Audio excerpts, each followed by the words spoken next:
There's a war going on right now. It's between the people who own the product and the ones who consume it. As recent as this week, I've had to change my script for this video, that James Gunn has been fired from Marvel Disney over some offensive tweets he made a while ago. But what I'm going to discuss now also applies to this video, and maybe there has been a change. Now, to Lucasfilm, at the current moment, is killing off massive amounts of potential profit because the people in place do not know how to control themselves as well as their own market. The nature of Lucasfilm after the Disney buyout and leading with Kathleen Kennedy has been interesting. At the start, it seemed to be no problems at all. Having a hard task of bringing back a well-known brand for over 40 years is very tough, and I think they achieved that really well with The Force Awakens, with its $2 billion gross and making Star Wars merchandise back as the king of all merchandise. But let's skip to 2017 and The Last Jedi came out, something I haven't seen in a business do in a long time. Official critics love the film, but general fans hate it, and many fake news articles have been made to dismiss the hardcore audience of these brands, saying that the people who don't like the film are somehow racist or hate women or something along those lines. Now, journalists at these outlets do have opinion pieces, but these are actually seen as fact. Not only that, but the response from the people involved with the projects is worse. Director of The Last Jedi, Rian Johnson, and other heads of Lucasfilm are also saying bad things to their hardcore audience. These hardcore audience are the people who see the film multiple times and buy every single piece of memorabilia and merchandise that there is. These people are living, breathing advertisements. They are the people who do conversations and talks, they go to conventions and really love the product and the brand. The Pareto principle is in full effect here, and if people don't know what that is, basically what it is the 80-20 rule, that 80% of your profits come from the 20%. Think something like the Apple fanatics, where they basically buy anything with the Apple brand or logo on it. They are alienating these people. Sure, Star Wars is well liked among all walks of life, but with these new films, they're targeting a specific audience that is quite alienating and really isn't appealing to this hardcore audience as I'm mentioning. It's not even that big of a market, to be honest with you. So when something like Solo, a Star Wars story, came out, the distaste from the audience who are told that they are wrong and racist or anything like that showed the power that they actually have. A franchise that is guaranteed to make at least $1 billion at the box office, something that only takes years of goodwill to build up, is now pulling $388 million at the box office. It's like every other movie franchise these days. Sure, there are a lot of factors that why Han Solo actually bombed at the box office. A lot of things about maybe the placement of it being in June or like May around the summertime in America, which is the busiest time. Maybe it is because of just the crowded season that they are, or even the actors, or even if they really wanted to see the movie. But you can't deny that the biggest factor of all was the smugness and hate of their hardcore fans.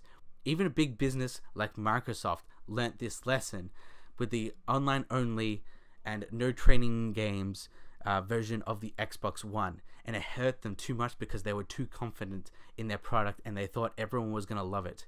Sometimes it just doesn't work that way. And now Sony is doing 2-to-1 on Microsoft Xbox One consoles for this generation, and they've been dealing with it ever since. They've been building this goodwill to get back. So for the Star Wars brand, there's so much confusion of the narrative. How many of these stories are actually fake? Do we actually know many of these things? Who are these fans, or where did they not like The Last Jedi, and where Lucasfilm is going at the current moment? So much so that many of these people have started their own communities and their own channels discussing these problems. People like Geeks and Gamers, Alex Becker, Comic Artist Pro Secrets, and things like that, who are gaining massive traction and subscribers at a very fast rate because audiences are sick of told that they are wrong, that they can't judge something, and if they do judge something, they must be wrong because of this or because of that. All that Lucasfilm actually really needs to do is really apologize, and they'll probably make at least an extra $200 million on their next film. To actually make more profit on their films, to go back to that $1 billion franchise, they have to do a lot more, and it's more about the culture and restructuring of their own business internally. Lucasfilm needs to learn about the customer is always right. And really, that's what it all really boils down to. There is a reason why big brands can fall so easily. It's because the customers dictate of what you can and can't do and what they can tolerate. Even in the list of top 100 companies that gets released each year, it will always be different, especially when you look for something that was done in 10 years ago or 20 years ago. Things change, and there is quite a bit of wriggle room when it comes to businesses and how they operate and how they can appeal to their customer, especially their hardcore customer, the people who do spend that money. And trying to get that audience is what you really want to harness. You know, not trying to appeal to the small amount, but the large amount. What has worked in the past? What is working for you at the current moment? I'll admit, the world is a different place now, where showing what type of politics you support in public is going rampant. Sometimes can be really good or something really bad. Not only this, but it's just in general really bad for business. If any company had any common sense, which most do, they would have contracts telling you that you are personally represented as the business. If this doesn't happen, this makes the workplace not only toxic, but to have a groupthink mentality, regardless of political leanings. In these highly polarized times, it would make sense to have some sort of control over the people you work with. We have seen this countless times, creatives or business people being fired for their beliefs if they step out of line of their mind think. Some do believe having a culture with the same beliefs in a business makes it easier to work in because they can target the exact same goal.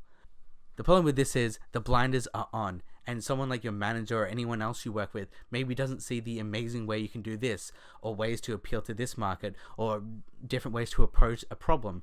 This is the problem with hiring the exact same people with the exact same goals and things in mind. You need a variety of people and different minds in place.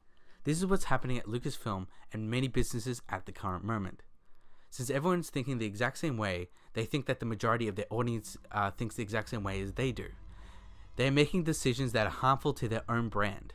This would be fine if they wanted to make less money or created their own content from scratch, instead of having a brand that's already been loved for many years and then changing its fan base completely 180 the next day. There is always going to be some sort of backlash from the people of why it made this kind of brand or what they liked about this brand in particular. Now, I do believe in some restrictions, of course, and it depends on different jobs. If you sign a contract for work and it does have some sort of clause that says you and how you act is responsible and representative of our business, then of course I completely agree with things like that, especially if you're some sort of personality or someone who deals directly to the press or audience. Someone in accounting, for example, can really say different things in comparison to someone who is ahead of the marketing or even PR for the business. After all, the bottom line of each business is the people who are giving them money, the audience. And what message do you want to show them? Which message do you want to give them? These people are giving you money, but not only that, but the business itself is giving you money to work there. So if they do say you represent the business, they do have the right to fire you. So since Disney owns Marvel and Lucasfilm, maybe they are learning. Maybe they are learning from the disaster of Solo, a Star Wars story, and the new community that's popped up. Maybe they are learning that you can't disavow your core audience to appeal to a loud minority. You have to go with the people who give you your business, even if you have to admit that you were wrong in the first place and you have to apologize. Even if you have to admit you're wrong. Okay, thanks everyone for actually watching my video. I know I've been really slack these days. I actually have contract work to do marketing here and there, but I'm hoping to do these videos quite regularly as well as the podcast, because the podcast in and of itself is actually content marketing. Something that I'll explain probably in something like my Deadpool video, which will be coming out hopefully soon. Until then, hopefully guys, you like and subscribe and all that type of stuff, and I'll hopefully see you soon. What are you doing? Dance off, bro. Me and you. Come on.